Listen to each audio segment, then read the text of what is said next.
सो कि class 12 integration का question है। यहाँ पे हमें इंटीग्रेट करना है cos 3x sin 2x dx को। देखो हमें एक दिया हुआ है cos 3x और sin 2x। अब इसकी आइडेंटिटी होती है विच इज़, मैं आपको बता देता हूँ, 2 cos a और sin b। ठीक है, 2 cos a sin b की जो आइडेंटिटी होती है sin a plus B minus sine A minus B. ठीक है, आइडेंटिटी आपको पता है, 2 cos a sin b की आइडेंटिटी होती है sin a प्लस बी और minus sine A minus B. ठीक है, इंपॉर्टेंट आइडेंटिटी है, इसको ध्यान रखना। इसको आप देखो कैसे सॉल्व करेंगे, देखना इस आइडेंटिटी से हमें यहाँ पे दिख रहा है कि cos a और sin b हमारे पास है। क्वेश्चन में cos a sin b हमारे पास है, लेकिन यहाँ पे 2 नहीं है, तो हम क्या करते हैं, इसको 2 से मल्टीप्लाई और डिवाइड करते हैं। तो 1/2 बाहर ले लो क्योंकि कॉन्स्टेंट ही है। मैंने 2 से डिवाइड भी कर दिया, 2 से मल्टीप्लाई कर दिया अंदर, विच इज़ cos 3x और sin 2x dx।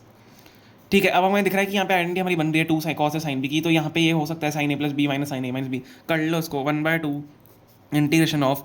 अब देखो साइन ए प्लस बी है, तो साइन ए प्लस बी मतलब ये जो एंगल है ए और बी है, क्योंकि कॉस ए साइन बी है, तो ए प्लस बी मतलब 3x प्लस 2x वजह साइन 5x।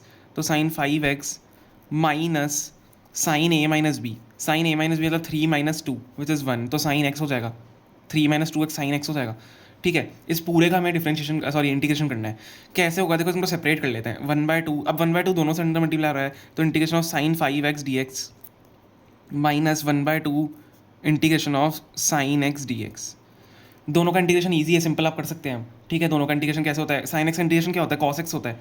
साइन एक्स का इंटीग्रेशन माइनस कॉस एक्स होता है, कॉस एक्स से कन्फ्यूज होता है ना, साइन एक्स का इंटीग्रेशन माइनस कॉस एक्स होता है। अब देखो 1/2 यहाँ पे है, मैं स्टेप वाइज कर रहा हूँ। ठीक है, 1/2 यहाँ पे, लेकिन साइन 5x का चलो डिफ्रेंशिएशन हमने कर लिया माइनस कॉस एक्स। ठीक है, माइनस कॉस 5x।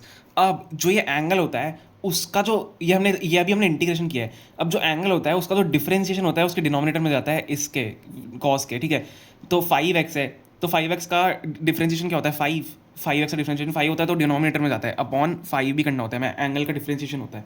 ठीक है, अब यहाँ पे क्या है, माइनस 1/2 माइनस कॉस एक्स। लेकिन देखो यहाँ पे x, अगर हम देखें x का डिफरेंशिएशन क्या होता है, 1 होता है, तो 1 डिनोमिनेटर में जाएगा, कोई फर्क नहीं पड़ेगा, इसलिए हम यहाँ पे करते नहीं है। तो क्या हो जाएगा हमारा फाइनल आंसर यहाँ पे, माइनस कॉस 5x/10।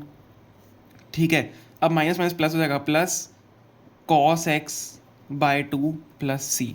सो हमारा यही फाइनल आंसर होगा यहाँ पे। इंपॉर्टेंट है काफ़ी, मेनली आपको ये आइडेंटिटी याद होनी चाहिए, फॉर्मूलेज इंपॉर्टेंट होते हैं। Okay, thank you so much.